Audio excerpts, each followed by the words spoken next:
বসে আছি শান্ত, স্নিগ্ধ ও মনোরম এক পরিবেশে। আপনারা হয়তো ভাবছেন যে এই শান্ত, স্নিগ্ধ ও মনোরম পরিবেশের সাথে ইতিহাসের কি কোনো সম্পর্ক আছে? হ্যাঁ, অবশ্যই আছে, এবং ভীষণ রকমই আছে।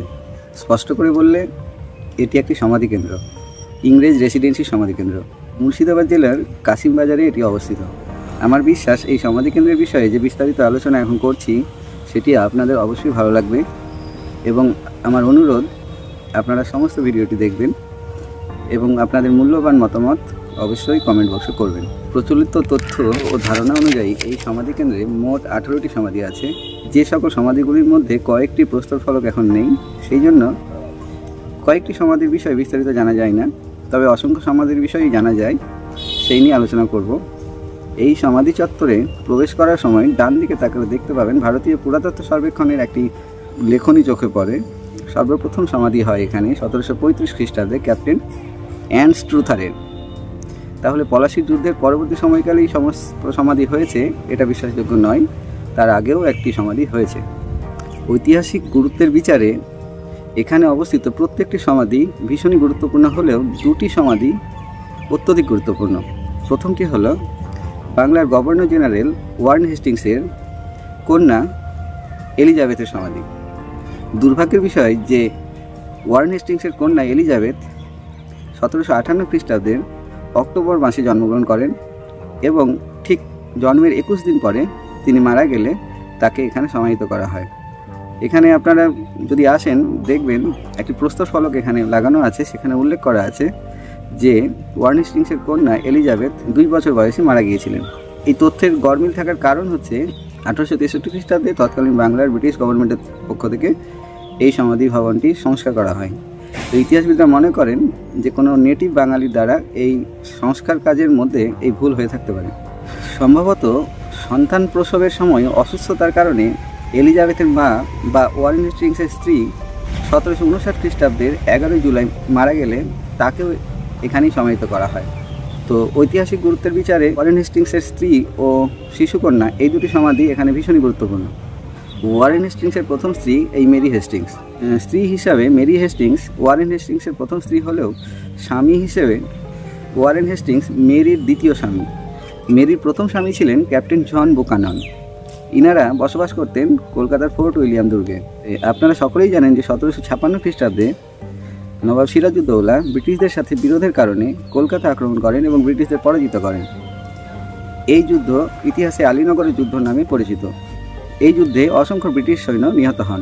এরপর ইতিহাসে সেই বিখ্যাত ব্ল্যাক হোল ট্র্যাজেডি ঘটে। এটা নিয়ে ইতিহাসবিদদের মধ্যে দ্বিমত আছে। অনেক ইতিহাসবিদ মনে করেন এই ব্ল্যাক হোল ট্র্যাজেডির গল্পটি সম্পূর্ণ মিথ্যে। যাই হোক, আলীনগরের এই যুদ্ধে মেরি হেস্টিংসের প্রথম স্বামী জন বুকানন মারা যান। অতঃপর ব্রিটিশরা কলকাতা থেকে পলায়ন করে বা পালিয়ে যান এবং কলকাতার কাছাকাছি ফলতা নামক একটি দ্বীপে আশ্রয় নেয়। 1756 খ্রিস্টাব্দে এই ফলতার দ্বীপে আশ্রয় নেওয়া অবস্থায় ওয়ারেন হেস্টিংস মেরি বুকাননকে বিবাহ করেন। জন বুকাননের বিধবা স্ত্রী মেরি বুকাননকে বিবাহ করেন। তারপরে 1757 খ্রিস্টাব্দে পলাশী যুদ্ধ হয় এবং নবাব সিরাজউদ্দৌলার পরাজয় হয়। অতঃপর 1758 খ্রিস্টাব্দে মুর্শিদাবাদ রাজ দরবারে ওয়ারেন হেস্টিংস রেসিডেন্ট হিসাবে নিয়োগ পান। রেসিডেন্ট মানে মুর্শিদাবাদ দরবারে একজন ব্রিটিশ প্রতিনিধি রাখার যে চুক্তি, সেটি আলীনগর যুদ্ধেই হয়েছিল। তার কারণ আলীনগর যুদ্ধের পরবর্তী সময় ব্রিটিশরা যখন কলকাতা পুনরুদ্ধার করেন এবং নবাব সিরাজউদ্দৌলার শোচনীয় পরাজয় হয়, তখনই ব্রিটিশদের সাথে লিখিত যে চুক্তি সম্পাদিত হয়, সেই চুক্তি অনুযায়ী নবাব সিরাজউদ্দৌলা ব্রিটিশদের একজন প্রতিনিধিকে মুর্শিদাবাদের রাজ দরবারে রাখার জন্য রাজি হন। সেই থেকেই মুর্শিদাবাদ রাজ দরবারে একজন করে ব্রিটিশ রেসিডেন্ট রাখার প্রচলন চালু হয়। প্রথম রেসিডেন্ট ছিলেন উইলিয়াম ওয়াটস, দ্বিতীয় রেসিডেন্ট ছিলেন লিউক স্ক্র্যাপটন। অতঃপর 1758 খ্রিস্টাব্দে তৃতীয় রেসিডেন্ট হিসেবে ওয়ারেন হেস্টিংসের নিয়োগ হয়। অনেকে বলেন যে 1763 খ্রিস্টাব্দে ওয়ারেন হেস্টিংস রেসিডেন্ট হিসেবে নিয়োগ হন, কিন্তু এটা ডাহা মিথ্যে।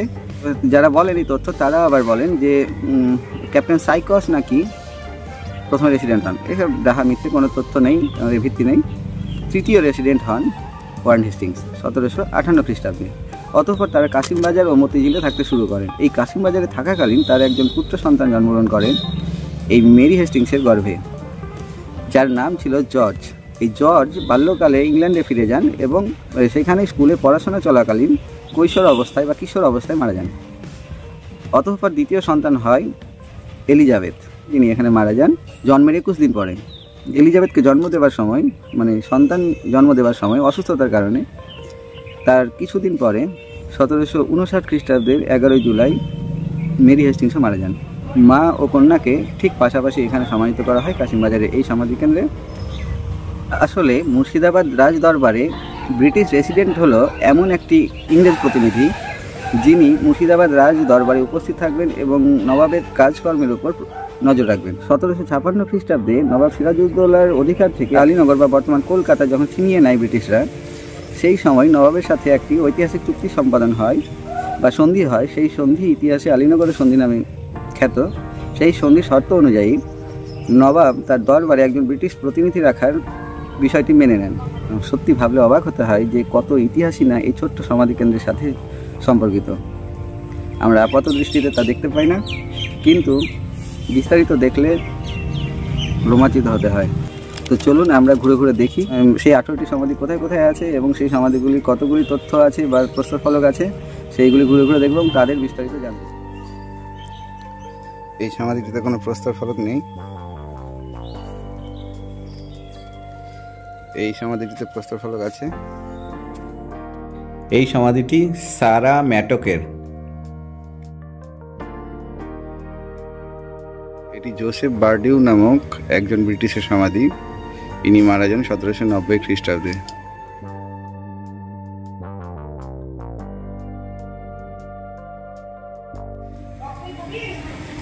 এটি জন পিচের সমাধি। ইনি একজন অভিজ্ঞ ব্যবসায়িক ছিলেন, ইস্ট ইন্ডিয়া কোম্পানির একজন অভিজ্ঞ ব্যবসায়িক ছিলেন। ইনি মারা যান 1790 খ্রিস্টাব্দে। এবার দেখি এটিকার। এটি একজন বিখ্যাত ব্যক্তির সমাধি। এই দুগল ক্যাম্বেল ছিলেন মুর্শিদাবাদের রাঙামাটি কুঠির দায়িত্বে। মুর্শিদাবাদে অবস্থিত রাঙামাটিতে ব্রিটিশদের যে কুঠি ছিল, সেই কুঠির দায়িত্বে ছিলেন এই দুগল ক্যাম্বেল। অনেকে মনে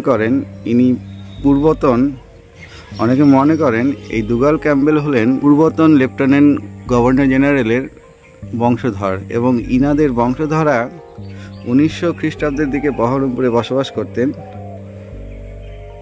স্বাধীনতার পরবর্তী সময়ে তারা দেশে ফিরে যান। এটি হচ্ছে to the memory of Charles Cromlin, who died on the 25th December 1788, age 81 years. এটি সম্ভবত একটি শিশুপুত্র। শিশুপুত্রটা হলো to the memory of male infant of Captain John and Rose Grant, born and buried the 19th of November 1775. মানে ভালো করে লক্ষ্য করুন, মানে জন্ম এবং মৃত্যু দিন একই দিন। তার মানে যেদিন জন্ম হয় সেদিনই মারা যান। এটি হচ্ছে মেল ইনফ্যান্ট, মানে শিশুপুত্র। শিশুপুত্র কার? সেটি হচ্ছে জন অ্যান্ড রোজ গ্র্যান্টের। এই সমাধিটি কোনো প্রস্তরফলক নেই। এটিতেও কোনো প্রস্তরফলক নেই।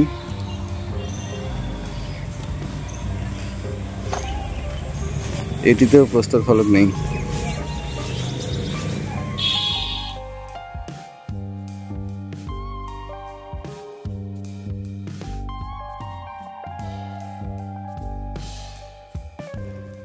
এটি লায়ন প্রেজারের সমাধি।